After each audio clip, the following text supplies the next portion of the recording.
This should be interesting. I'll bring you along while I drain the transmission here. And it doesn't have a drain plug, we just have to undo the pan. Alright. And here we go. This could be a brilliant idea or a terrible one. There's my little cup to hold the screws. And a rag. Alrighty. So we're going to leave that one there. Oh, the wrong way. Okay, here we go. And that's the wrong size of socket. Alright, let's try this again. It's a 8mm socket, not a 10.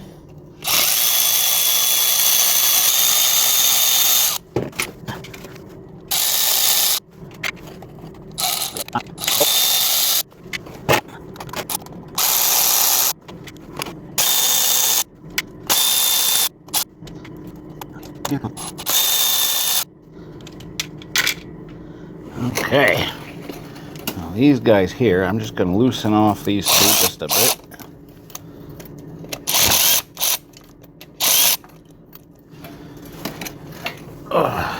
Stuck on the mud flap. Okay.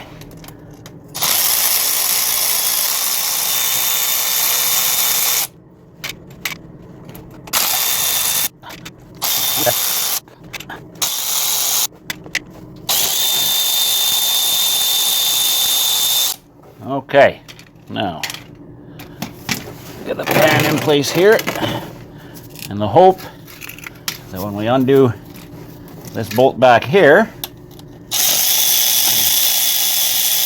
we're just going to loosen it.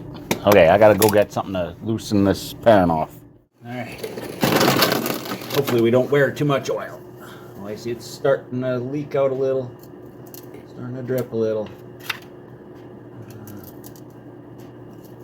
Come on.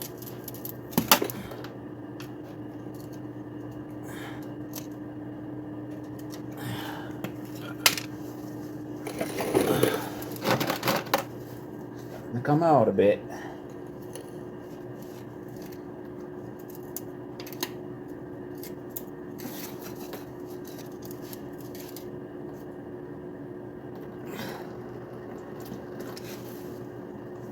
Hey, we're not doing too badly so far.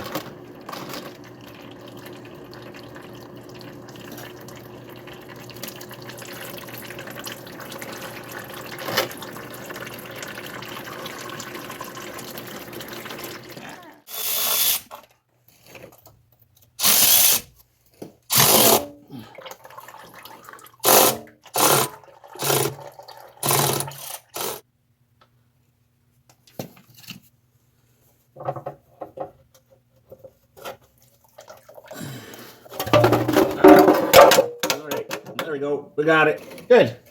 That can drip off for a while.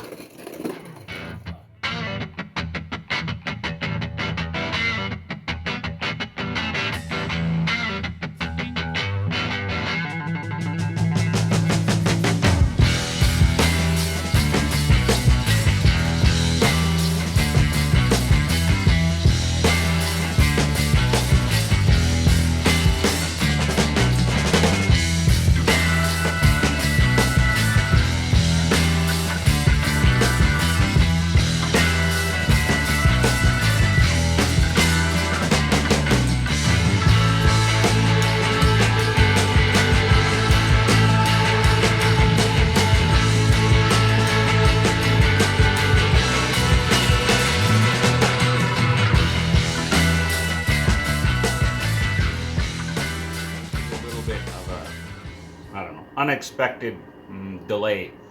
The oil pan with that roll-off disc, this guy, it was just leveling it off here, and unfortunately whoever was in here before me took the shortcut of using you know, a silicone, a sealant instead of a gasket. So it came from the factory with a gasket. The kit comes with a gasket, so let's use a gasket. Even if I went with sealant again, I'd still have to dig all that out. So I had to switch to a a wire brush on the die grinder just to dig all that out. Made a heck of a big mess too. Just gross. So anyway, this is cleaned up, and magnet looked really good, not too much on it. So that is kind of set it like this, I guess. More or less ready to go back on. Here's our filter kit. It's a Baldwin 20,000. Comes with the pan filter as well as a new seal. So reading the instructions, you pop the seal out, put this seal in to the valve body first, and then the filter goes in, not the other way around. And then it also includes, there it is, the cooler return filter, which I was surprised to see actually sits inside the pan. I expected it to be external, but it sits in the pan as well. So get those changed out and get the pan back on. The bolts are torqued to 105 inch-pounds in a crisscross kind of fashion. So I'm gonna go ahead and put all this in, and then it's New Year's Eve, so I'm gonna head in and celebrate a little bit, and maybe I'll be back out here again, keep pounding on this thing into 2023.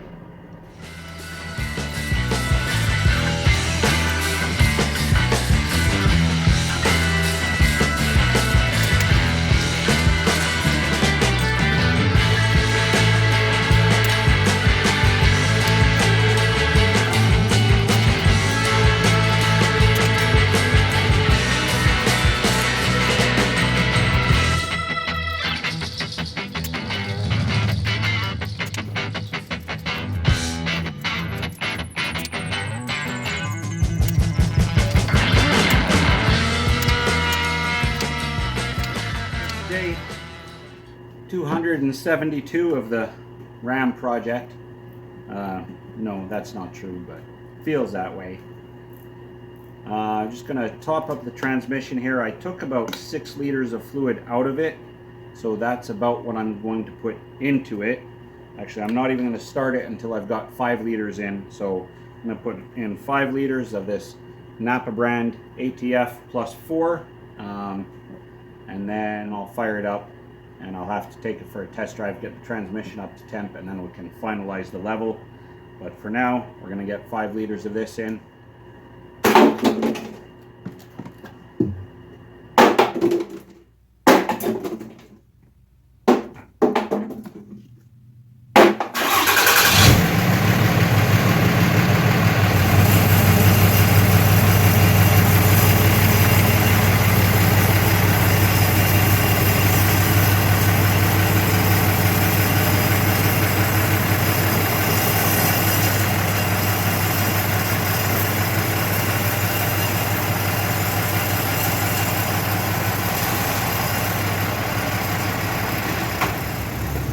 Okay, I'm going to take it easy on this thing.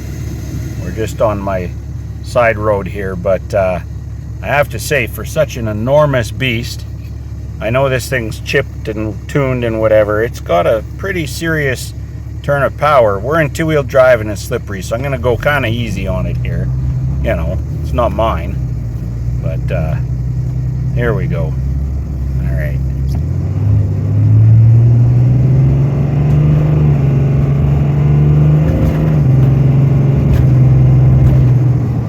Yowza! I mean, that's pretty impressive. Brakes feel good. Transmission feels good. May need a little drop of oil to top it up all the rest of the way, but I'm pretty happy with this. It feels good.